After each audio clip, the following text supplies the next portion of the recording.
today's episode of History's Greatest Battles, Season 2, where we explore history's greatest sieges. If you know somebody that enjoys this genre of history, please share the podcast with them and give us a review. Spain in 1936 was not a unified nation, but a fragile collection of competing ideologies and identities. Monarchists, anarchists, communists, Catholics, regional nationalists, all compressed into a republic that had only narrowly held itself together for 5 years. When the military uprising began in July of that year, what followed was more than a civil war. It was the testing ground for political and military doctrines that would come to shape the 20th century.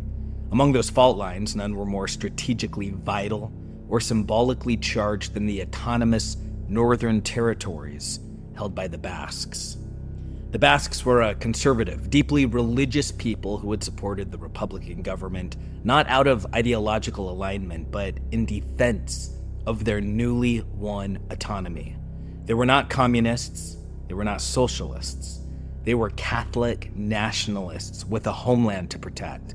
But the war forced them into an alliance with factions they neither trusted nor respected, and ultimately left them isolated between two enemies: Franco's centralizing dictatorship and a Republican government that viewed them as expendable.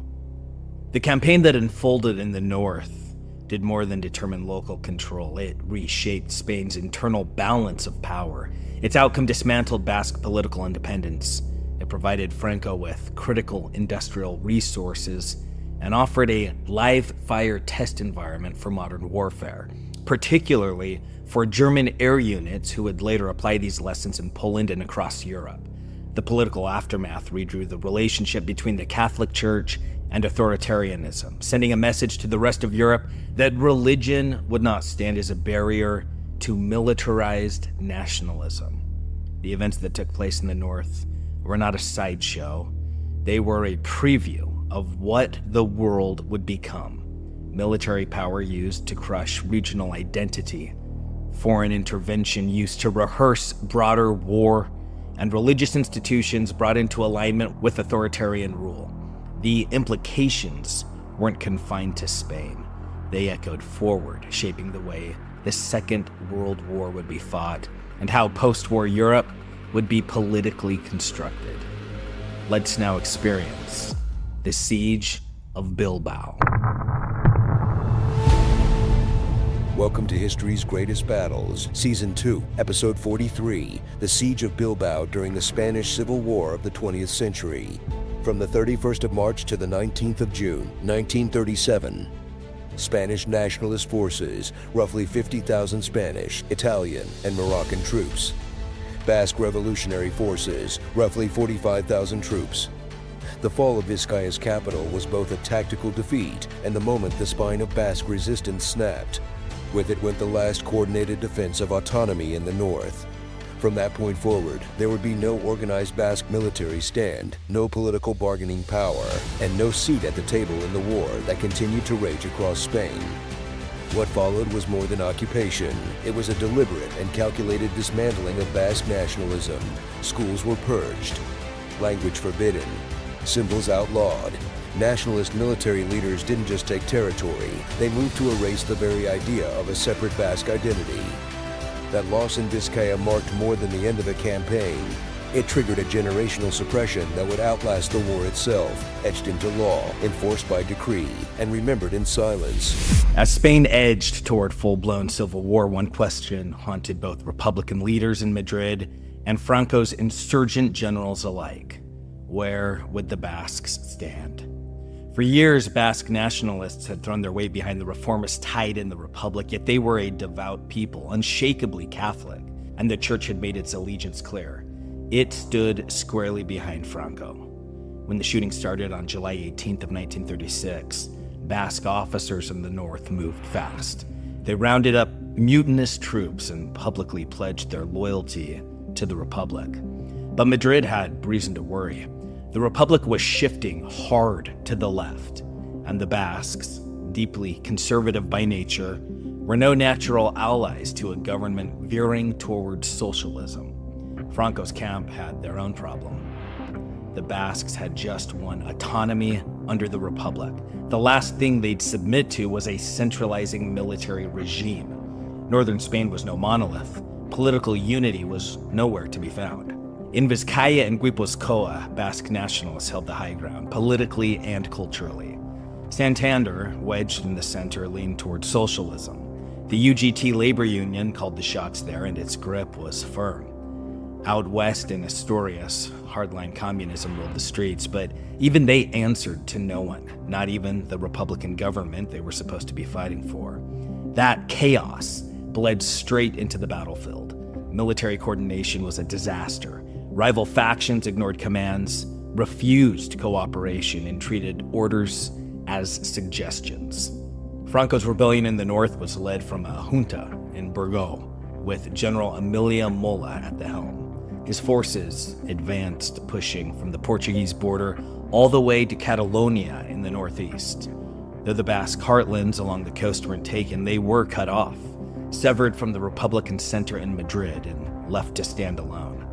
On September the 4th, the Nationalists took Irún, a key border town.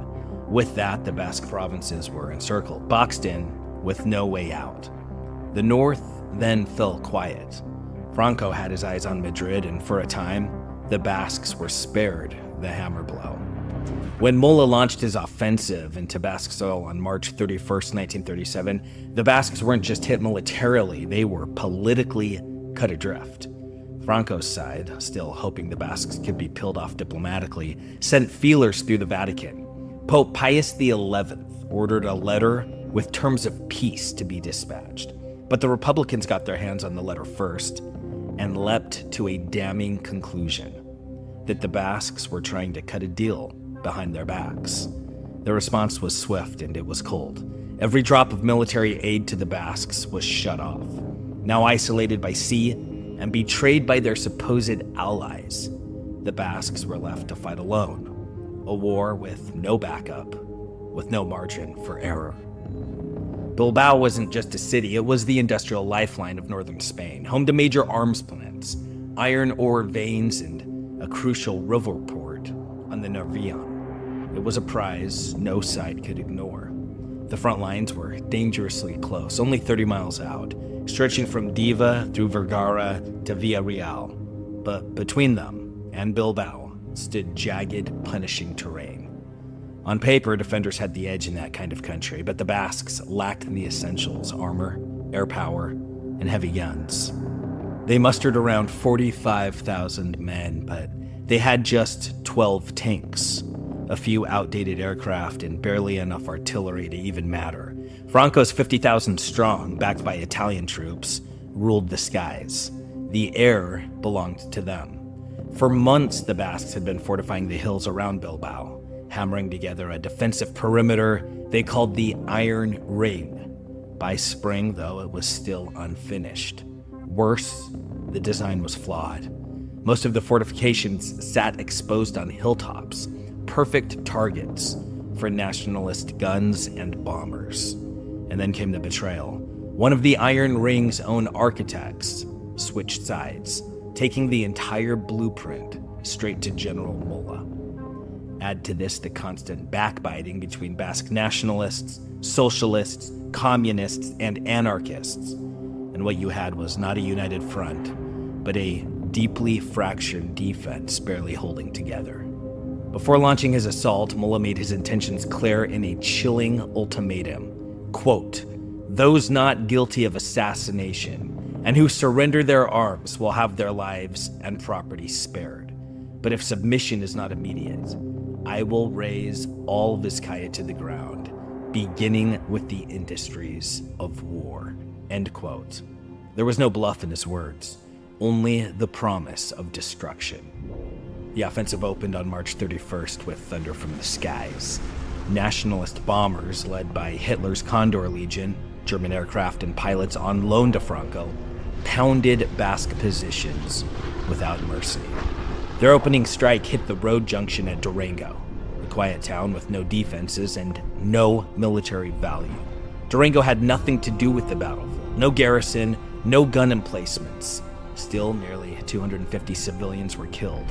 One of history's first experiments in terror from the air. On the ground, the Basques fought with grit. Tank traps, barbed wire, and stubborn resistance slowed the nationalist advance, but it did so only briefly. Pressure mounted, and the defenders gave ground, inch by bloody inch. Then came April the 26th, and Guernica. The Condor Legion returned, this time targeting the symbolic heart of Basque identity. No defenses, no military targets to speak of. It was a market day. Civilians crowded the streets. Late in the afternoon, the first wave of German bombers appeared overhead, and then another. High explosives rained down, followed by incendiaries. Buildings were blasted apart, and then set ablaze. Those who ran were gunned down from the air. The sole military target, the Pundaka River Bridge, was left untouched. Instead, 1,600 civilians were killed. 900 more were maimed or burned. Word got out. Survivors told the world what had happened, and for the first time, Franco's cause began to stink of atrocity. The Germans blamed the Spanish. The Spanish blamed retreating communists. Nobody took responsibility. Years later at Nuremberg, Hermann Göring gave the truth away. Guernica had been a test, a grotesque trial run to see how different bombs performed against a live town. As the world gasped in horror, the Basques were still locked in a losing fight, pushed back day after day under unrelenting nationalist fire. They made their stands on the heights, dug in with determination, but when flanked, they pulled back, refusing to be trapped and slaughtered. Yet the Basques hardened. The roar of bombs that once sent them scrambling became background noise. They no longer flinched at the sound. On May 1st, they got a break. A mine off Bilbao tore into the battleship España, sending it to the bottom and cracking the nationalist blockade. What had seemed a noose turned out to be too loose. British ships began slipping through, bringing in vital supplies. Then in mid-May, Madrid reshuffled the deck. Juan Negrin formed a new Republican cabinet, and 5 Basques were at the table. At last, the North began to see real support. Heavy rain stalled the front for weeks. In Bilbao, the defenders took the pause to reorganize. Command was shifting. General Gamir Ulibari took the reins and sharpened the lines. Soviet aid began to filter in, not just weapons, but advisors with cold eyes and colder tactics. General Ian Berzin arrived with Kremlin authority behind him. His presence brought more than strategy. It brought 55 Soviet anti-aircraft guns that arrived in early June. Madrid tried sneaking aircraft in through France. Paris sent them back, stripped of their guns. So they risked a bold gamble, flying them straight over enemy territory, and 7 out of 10 made it. But it wasn't enough. The Condor Legion dominated the skies, and most of those planes were torn apart before they could even lift off again. On June 3rd, General Mullah's plane went down, the cause completely unknown, an accident or something even darker. Yet Franco didn't mourn. Some whispered of sabotage, a time bomb perhaps. Mullah had been a rival, one Franco would not miss. General Fidel Davia stepped in. On June 11th, he unleashed hell. Artillery pounded Basque positions from dusk to dawn. That night, nationalist troops broke through the front and reached the edge of the Iron Ring, and the guns didn't stop. Through the darkness, more batteries rolled into place, hammering the defenses, hour after hour. On June 12th, they hit the weakest spot, precisely where the architect, Goico Eschi, the traitor, had told them where to strike. What followed looked like a preview of Blitzkrieg. Tanks rolled in right behind the barrage, so close the defenders couldn't tell when the artillery ended and the armor began. By sundown, the line had been shattered across nearly a kilometer. Bilbao itself was now in the crosshairs. Bilbao's military council vowed to make a stand, but they started evacuating civilians to the west. Children were packed onto foreign ships, sent to safety in France, Britain, or if their parents were Reds, the Soviet Union. Some never reached the other shore. 2 evacuation ships were seized by Franco's navy. The Condor Legion strafed the fleeing columns. There was no mercy, there was no restraint. Defenders repositioned outside Bilbao, trying to regroup. The fight didn't last. The left flank collapsed. Retreat came so fast, the bridges over the Nervion were left intact. On June 15th, Franco's forces crossed those bridges. Everywhere, the Basques were in retreat. The left side of the line was disintegrating. On June 17th, Bilbao was bombarded with 20,000 shells. The defenders caught, now even more. June 18th was evacuation day. Civilians and equipment streamed west. The end was now mere hours away. That night, the order came: abandon Bilbao. When nationalist tanks rolled in at noon on the 19th, the city was ghostly, and it was silent. A handful of collaborators emerged, smug, unafraid, to greet the victors. Franco, coldly methodical, ordered only a limited troop presence in Bilbao. He'd learned his lesson from earlier conquests. In Malaga, nationalist troops had looted with abandon. Franco didn't want to repeat. Bilbao had to fall with discipline, not with chaos. The victory, though, was absolute. Historian Hugh Thomas put it plainly, quote, "The fall of Bilbao marked the end of Basque independence. The conquerors made every effort to extinguish Basque separatist feeling," end quote. Teachers were fired unless they could swear political neutrality. The Basque language was banned. Quote, "The Basque tongue was officially forbidden," end quote. Some anarchists wanted to torch the university and St. Nicholas's Church in a final act of defiance, but Minister Leizaola held the line and he forbade it. Bilbao was battered from the shelling, but the mines, the factories, those engines of war were left intact, and Franco now owned them. Those assets would feed his war machine for the rest of the campaign. But the impact of Bilbao's fall went beyond strategy. It rocked the Roman Catholic Church from within. The Basques were, without question, the most devout Catholics in Spain. So when a so-called Catholic movement firebombed Guernica and crushed Basque identity under its boot, many within the church began to question who truly held the moral high ground.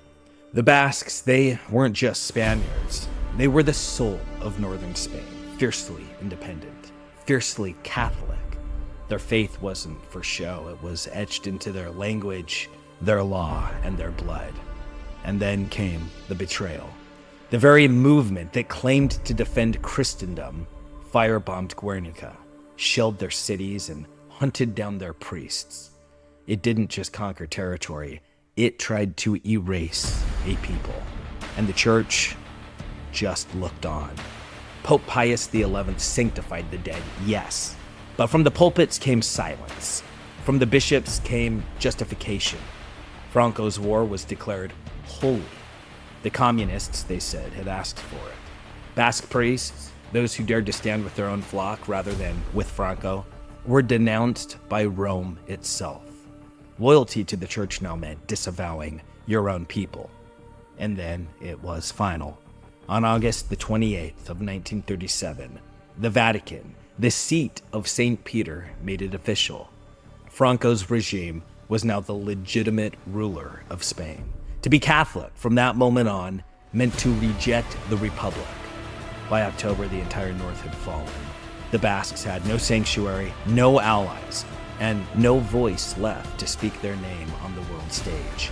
And in that silence, something deeper than a battlefield was lost. It was the moment faith was used to chain the faithful.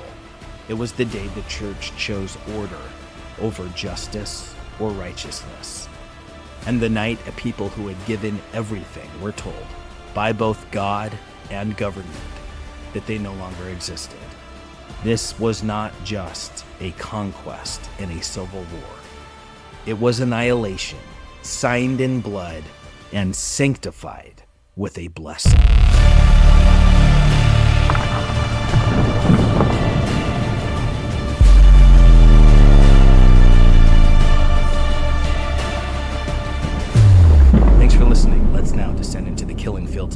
section. On our last episode, The Siege of the Alamo, we had a few comments. I'm going to read a few of them, and then I'm going to read my reply to it. John Hutton 2500 wrote, "A good Alamo history is by the Mexican Taibo II called No Apta para Hollywood. Most Americans can't read it because even educated Americans have problems with English. Never mind the languages spoken in what became Texas at the time of the Americans' invasion and consequente theft of Texas, Arizona, New Mexico, California, Nevada, etc. That Mexico found slavery incompatible with democracy was a recognized factor in America's theft, and is why Texas became a slave state. Said treaty was signed in a European language by Europeans. What about Americans? Not mentioned, I repeat, not mentioned in this history. You idiots really need to read a real history." I then replied to that particular one, but that's not the reply I'm going to read. On that same thread, Biff Markham 5014 wrote, "Actually, the Mexican anti-slavery law did next to nothing. It did not free any slaves. It was kind of a 99-year delay of freedom," to which I also replied. And then John Hutton came back. "I don't know if you understand that Mexicans seem aware of the theft of Mexico by the European invaders, as do Peruvians, Métis, and most Mestizo, in this case, most Mexicans. An archetype from Ojo de Vidrio and Pancho Villa to Jesus Malverde and the current narco-traficantes is the Robin Hood anti-hero whose vengeance and justice is aimed at the white patron who's raped a mother or sister. Integral is the understanding that the people, El Pueblo, were illegitimate, hence the importance of civil registry of births, marriages, and deaths. There was always a fundamental difference in occupation. The Spanish royalty were after gold and silver, the English, furs and trade.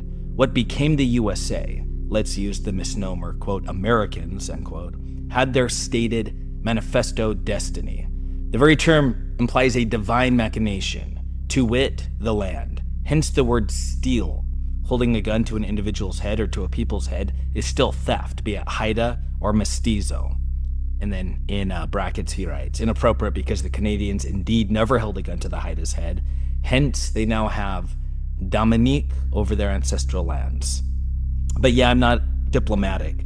I shouldn't use intentionally incendiary language. I didn't expect anybody to actually read and address some stupid rant to a YouTube video. You're right, probably counterproductive, and I should take a good hard look at such a poor decision. So he was replying to some of my comments that I had already replied to him with. But I'm going to sum it all up by reading my final comment to him. This is what I wrote. "John, you're clearly thinking deeply about the legacy of conquest, and that's important because, yes, the history of the Americas, and the world more broadly, is a history of dispossession, violence, and the unequal application of power. But it's essential to approach these truths not solely with anger, but with accuracy. Let's start with the word stolen. The United States, like every great empire before it, Aztec, Inca, Spanish, French, British, Russian, and yes, even indigenous nations, acquired territory through force. This is not to excuse it. It's to recognize that conquest is not a uniquely American phenomenon, nor is it solely a white man crime. It is a wholly human pattern. Every border on earth is written in blood and sealed by power. The idea that pre-colonial societies lived in peaceful, egalitarian harmony is a comforting myth that violently collapses under even the most basic historical scrutiny. Take the Haida, whom you mentioned. My best friend since high school has a full Haida great-grandmother. They are a proud and sophisticated people, warriors, traders, and builders of maritime culture with deep spiritual and territorial claims. But they were not passive victims of history. The Haida fought territorial wars with the Nuchanolth, the Tsimshian, and the Coastal Salish. They raided deep into the Pacific Northwest and even as far as California and the Aleutians. The idea that, quote, Canada never held a gun to the Haida's head, end quote, is not historically accurate. The Haida were devastated by smallpox, faced gunboat diplomacy in the 19th century, and their lands were brought under Canadian dominion without treaty. The current negotiations over land title and sovereignty are happening precisely because their land was conquered without consent, not because it wasn't taken. Likewise, many indigenous empires in the Americas engaged in conquest long before Europeans arrived. The Mexica, or Aztecs, as an example, built a tributary empire through violence, extracting labor, goods, and sacrificial captives from surrounding peoples, some of whom later allied with the Spanish precisely because of that oppression. Again, this doesn't excuse the brutality of Spanish conquest, but it places it in the correct human context. Your point about manifest destiny is taken well. It was a doctrine that combined nationalism with theology, a belief that expansion was not just justified, but ordained. That ideology helped rationalize the displacement of Native Americans and the seizure of Mexican territory. But again, doctrines like manifest destiny are not new. Every imperial system creates its own version of divine right, of historical necessity to justify its actions. From the divine pharaohs of Egypt to the emperors of China, from Inca sun worship to Aztec human sacrifices, every power justifies its reach. What makes the American story distinct is not that it includes theft, but that it continues to wrestle, often painfully and incompletely, with that theft in public. No empire in history has ever built such a vast archive of self-critique. We should absolutely tell the full story. Of conquered land, yes, but also of complex peoples, competing ideologies, legal systems, imperfect attempts at justice, and the ever-present tension between power and principle. This story belongs to all of us, not just the victors, and not just the wounded. And when we reduce that story to simple binaries, vanquished equals good, and victors equals evil, indigenous and invader, white and brown, we strip away the nuance that actually allows us to learn from it. That's not justice. That's tribalism dressed in moral language, popular virtue narrative. Regarding reflection on tone, passion matters, but so does clarity. And history deserves both. Thanks for listening. See you guys tomorrow.